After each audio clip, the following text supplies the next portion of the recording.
नमस्कार, मैं हूँ शालिनी खंडेलवाल।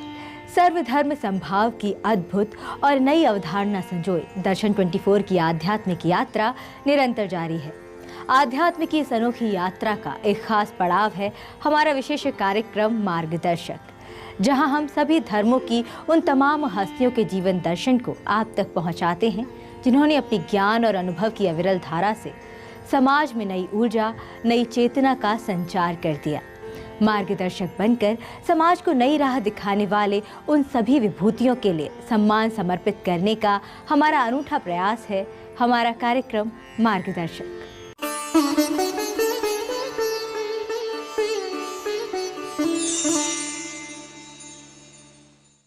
संत सेवा, संत दर्शन और सत्संग का फल अगर किसी को मिल जाए तो जीवन सफल हो जाता है। तमाम सांसारिक और आध्यात्मिक उलझनें सुलझ जाती हैं। संत सेवा, संत दर्शन और सत्संग एक मार्गदर्शक की भूमिका में जीवन पथ की मुश्किलों को आसान बना देते हैं। इसलिए आज हम मार्गदर्शक में आपके लिए लेकर आए हैं संत सेवा, संत दर्शन और सत्संग के साक्षात संगम, बजरंगबली के अवतार परम श्रद्धेय बाबा नीम करौली का जीवन दर्शन। मन में राम बसाले, मन में राम बसाले।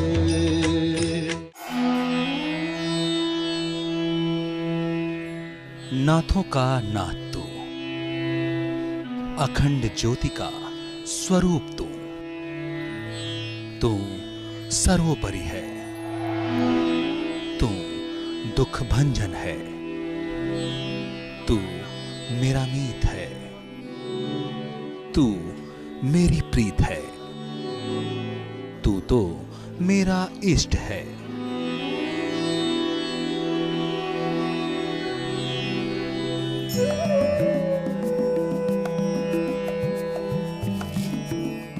दीनानाथ प्रभु श्री राम के अनन्य भक्त साक्षात बजरंग बली के स्वरूप बाबा नीम करौली जी महाराज को कोटि कोटि वंदन। आपकी महिमा अनंत है, आपकी महिमा अपरंपार है। आप संतों के संत हैं, आप निर्बलों के बल हैं, आप दीनों के दीन हैं, आप साक्षात महावीर हैं।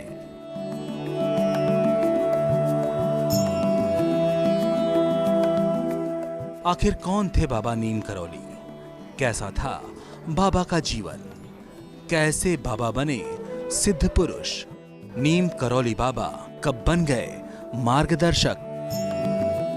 सवाल मुश्किल थे, लेकिन जवाब बेहद आसान था।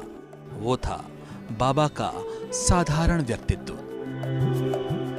बाबा की साधारण काया और मन मोहनी सूरत में ऐसा आकर्षण था, बरबस जैसे सभी सवालों का जवाब मिल गया हो। बाबा के बारे में अनेकों कहानियां मशहूर हैं और सच ये है कि हर कहानी बाबा की महिमा का बखान करती है और उनकी कीर्ति में चार चांद लगा देती है। वजह है बाबा का अनोखा जीवन दर्शन। सन 1890 में उत्तर प्रदेश के अकबरपुर जिले के एक संपन्न ब्राह्मण जमींदार घराने में बाबा नीम करौली का जन्म हुआ। कहते हैं पूत के पांव पालने में ही नजर आने लगते हैं। बाबा के जन्म के समय भी कुछ ऐसा ही हुआ। बाल्यावस्था में बाबा का शरीर अलौकिक तेज से चमक रहा था। एक तेजस्वी बालक को पाकर पिता दुर्गा प्रसाद मिश्र जी फूले नहीं समा रहे थे। उन्होंने अपने ओजस्वी पुत्र का नामकरण किया लक्ष्मी नारायण। बालक लक्ष्मी नारायण बचपन से ही गंभीर और शांत स्वभाव के थे, लेकिन समय के साथ साथ बालक लक्ष्मी नारायण को सांसारिक मोहमाया से विरक्ति होने लगी। अपने पुत्र के स्वभाव में परिवर्तन को देखते हुए पिता दुर्गा प्रसाद जी ने 11 साल की उम्र में ही उनका विवाह एक धनी ब्राह्मण परिवार की लड़की से कर दिया। लेकिन विवाह का अटूट बंधन भी बालक लक्ष्मी नारायण को ज्यादा दिनों तक बांध नहीं सका। वो गृहस्थ जीवन को त्याग कर ब्रह्म सत्य की खोज में निकल पड़े। जिसके बाद बालक लक्ष्मी नारायण लक्ष्मण दास के नाम से प्रसिद्ध हो गए। ब्रह्म सत्य की खोज में भ्रमण करते हुए वो गुजरात के बवनिया नामक स्थान पर पहुंचे, जहां डेरा डालकर वो साधना में लीन हो गए। कहते हैं बवनिया में उन्होंने करीब 7-8 सालों तक कठोर तपस्या कर अनेकों सिद्धियां प्राप्त की। सिद्धियां मिलने के बाद से लक्ष्मण दास का नाम तलैया बाबा के नाम से प्रसिद्ध हो गया। कहते हैं तलैया बाबा पर प्रभु श्री राम की विशेष कृपा थी। अपने दीनानाथ प्रभु श्री राम की भक्ति के प्रसाद स्वरूप उन्हें बजरंग बली का स्वरूप माना जाने लगा। यही वजह थी कि उन्हें 8 भौतिक सिद्धियां अणिमा, महिमा, लघिमा, गरिमा, प्राप्ति, प्राकाम्य, ईशित्व और वशित्व प्राप्त हुई और भगवत प्रेम के लिए आवश्यक अन्य सिद्धियों का भी आशीर्वाद मिला। ऐसे हम बता सकते बाबा साक्षात हनुमान जी के अवतार थे। उनको पंचतत्व का पूरा कमांड था। पूरा कमांड का मतलब क्या था कि ये सारी जो पृथ्वी है, सारी सृष्टि है, पंच तत्वों के डिफरेंट कॉम्बिनेशन से बनी है। जिन लोगों को, जितने ऐसे महापुरुष हुए हैं, उनको पंचतत्व का पूरा कमांड का मतलब क्या है कि वो कुछ भी बना सकते हैं। एक ही रोटी से 10,000 लोगों को खिला सकते हैं। एक जगह की जगह 1000 जगह एट ए टाइम हो सकते हैं। वो अभ्यास गति है उनकी, अनेकों जगह के साथ। जैसे भगवान कृष्ण नाच रहे हैं तो सारी गोपियों के साथ अलग अलग कृष्ण है। ऐसी जिन भी महापुरुषों को पंच तत्वों पर पूरा कमांड होता है, वो कुछ भी करने की सामर्थ्य रखते हैं। वो मेरे पर हाथ रख दे जिंदा हो जाएगा। पानी को घी में बदल देना या पानी को पेट्रोल में बदल देना, ऐसी अनेकों घटनाएं बाबा जी के जीवन से गुजरी है। इसलिए बाबा जी को कहा जाता है कि न उनको सर्दी लगती थी, न उनको गर्मी लगती थी, न उनको किसी चीज़ की जरूरत थी, और वो सर्वज्ञ थे।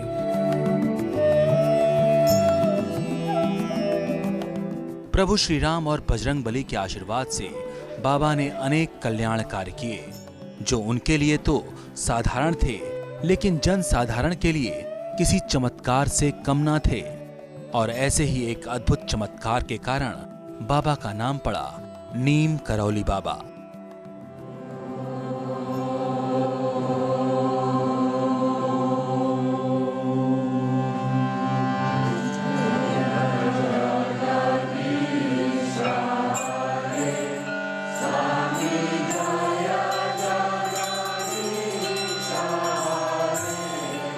बाबा के चमत्कार और दिव्य शक्तियों को लेकर तमाम कहानियां प्रचलित हैं, लेकिन नीम करौली बाबा के एक चमत्कार ने बाबा की यश कीर्ति को बुलंदियों पर पहुंचा दिया।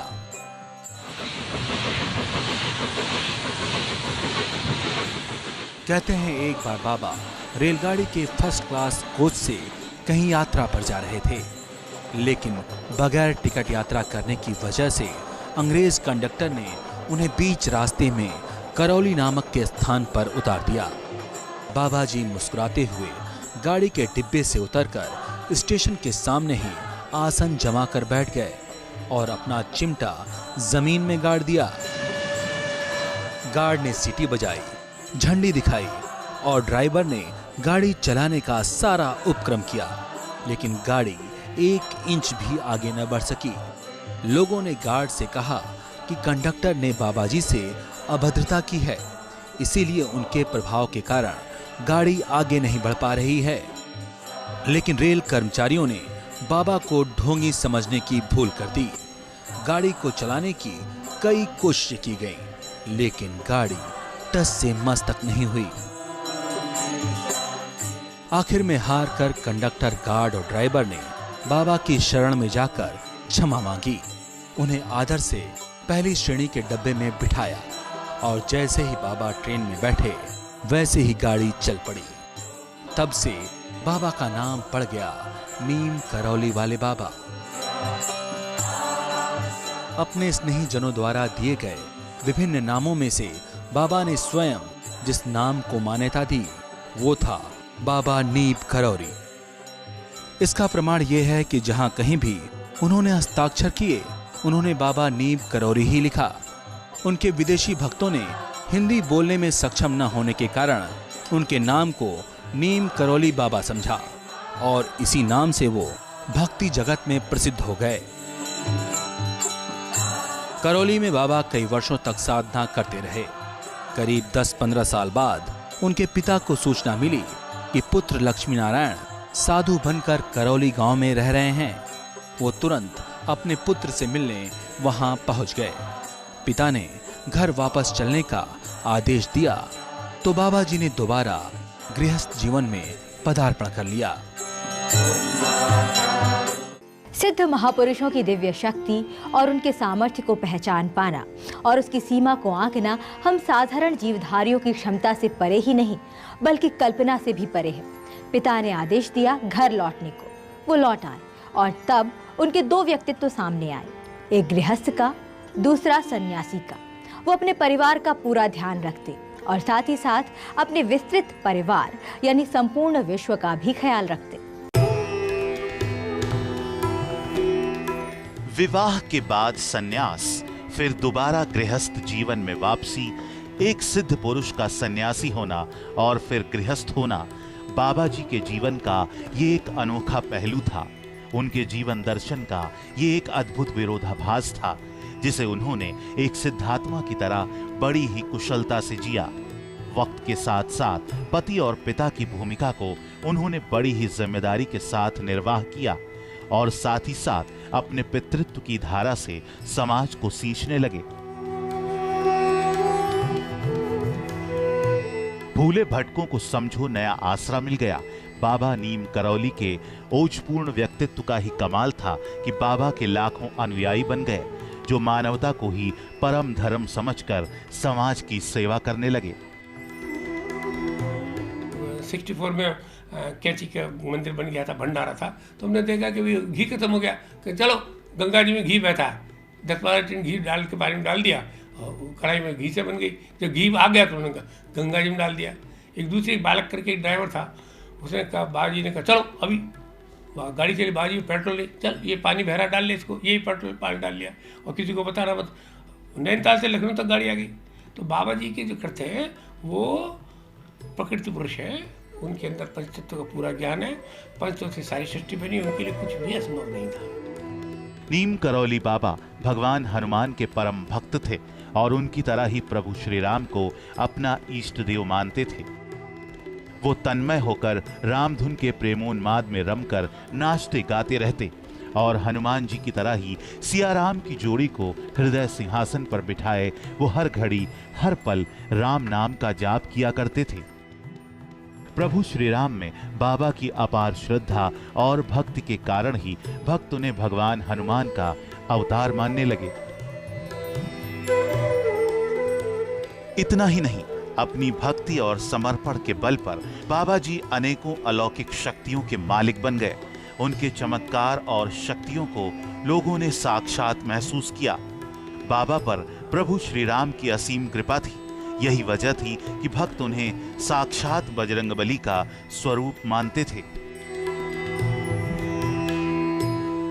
लोग नीम करौली बाबा को हनुमान जी का अवतार मानकर पूजते थे, लेकिन सद्गुरु बाबा नीम करौली ने कभी भी इसे स्वीकार नहीं किया।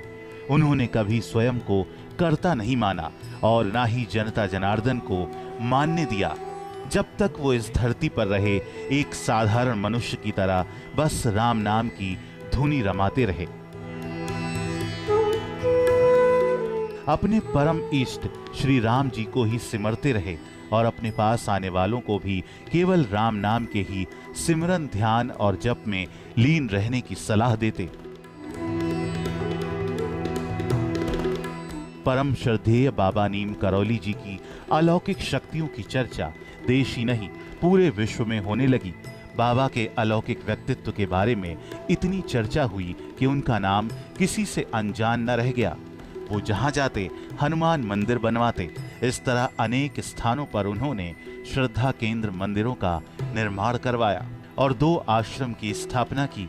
पहला आश्रम उत्तराखंड के नैनीताल जिले में कैंची गांव में और दूसरा उत्तर प्रदेश के मथुरा जिले के वृंदावन में है।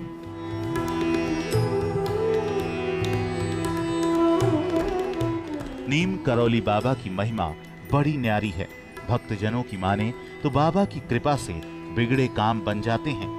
यही कारण है कि बाबा के द्वारा बनवाए गए सारे मंदिरों में भक्तों का जन सैलाब उमड़ पड़ता है। बाबा के दर्शनों के लिए साधारण गांवों के लोगों से लेकर शहरी लोग, बड़े अफसरों, राजनेताओं का तांता लगा रहता था, लेकिन बाबा बड़े ही अलमस्त, मनमौजी और भावप्रिय थे। कोई उन्हें भाव से याद करे तो अनायास ही बिना बुलाए उसके घर पहुंच जाते, और अगर किसी के भाव में कमी रह जाए तो बड़े से बड़े व्यक्ति से भी वो नहीं मिलते थे। कहते हैं कि पंडित गोविंद बल्लभ पंत, डॉक्टर संपूर्णानंद, राष्ट्रपति वीवी गिरी, उपराष्ट्रपति गोपाल स्वरूप पाठक, राज्यपाल और केंद्रीय मंत्री रहे के.एम. मुंशी, जुगल किशोर बिड़ला, महाकवि सुमित्रानंदन पंत, देश के पहले प्रधानमंत्री पंडित जवाहरलाल नेहरू और भी ऐसे अनेक लोग बाबा के दर्शन के लिए आते रहते थे। बाबा राजा रंक, अमीर गरीब सभी की समान रूप से पीड़ा निवारण करते थे। उनके उपदेश लोगों को पतन से उबारते और सन्मार्ग सतपथ पर चलाते। इसलिए आने वाले युग में बाबा जी मुरलीधर ने ग्लोबल सोसाइटी के लिए काम किया है। वो किसी भी रिलीजन को नहीं कहा, दुनिया के अनेकों लोग आए, विश्व के अनेकों प्रकार के लोग आए, सबको उन्होंने हनुमान चालीसा पढ़ने लगे बाबा जी को देख के। और आज रामदास, कृष्णदास, एक 10-10 हज़ार आदमियों को बैठा के न्यूयॉर्क में हनुमान चालीसा पढ़ते हैं। वर्ल्ड वाइड इनकी जानकारी है। तो बाबा जी ने आने वाले ग्लोबल सोसाइटी के लिए काम किया है। अपने जन्म से ही संत स्वभाव के थे नीम करौली बाबा। वो जहां भी जाते यज्ञ और भंडारे कराते, दोनों साथ साथ कराए जाते। यज्ञ देवताओं को खिलाने के लिए और भंडारे सामान्य मनुष्यों के लिए। जो कोई समाज की सेवा करता है तो मनुष्य के हेड में trillions and trillions and trillions of cells होती है, और एक एक सेल भगवान के बराबर होती है कुछ भी करने की। पर ये केवल जागृत होती है दूसरों की सेवा करने से। तो हमारे देश का इतिहास है, मोहम्मद साहब हो, क्राइस्ट हो, शिरडी के साईं बाबा हो, जितने भी महापुरुष हैं उनके अंदर सब कुछ सामर्थ्य थी, क्योंकि वो समाज की सेवा करते। इसलिए बाबा नीम करौली महाराज में सर्वसमर्थता थी, वो कुछ भी करने की सामर्थ्य थे। सन 1960 और 70 के दशक में बाबा की ख्याति और मान्यता देश की सीमाओं को लांघकर 7 समंदर पार यूरोप, अमेरिका, मैक्सिको आदि पाश्चात्य देशों में फैली। इन देशों के अनेकों प्रतिष्ठित नागरिकों ने बाबा की मंत्रणा से हनुमत भक्ति को अपनाया। नीम करौली बाबा के नाम के सहारे सारी दुनिया में नाम संकीर्तन की धूम सी मच गई। उनकी शिक्षाओं और उनके द्वारा दिखाए अद्भुत मार्ग पर चलकर देश क्या विदेश के लोगों को भी शांति, सुख और संतुष्टि का अनुभव होता और सभी बाबा के सामने नतमस्तक हो जाते। जय जय जय हनुमान गोसाई।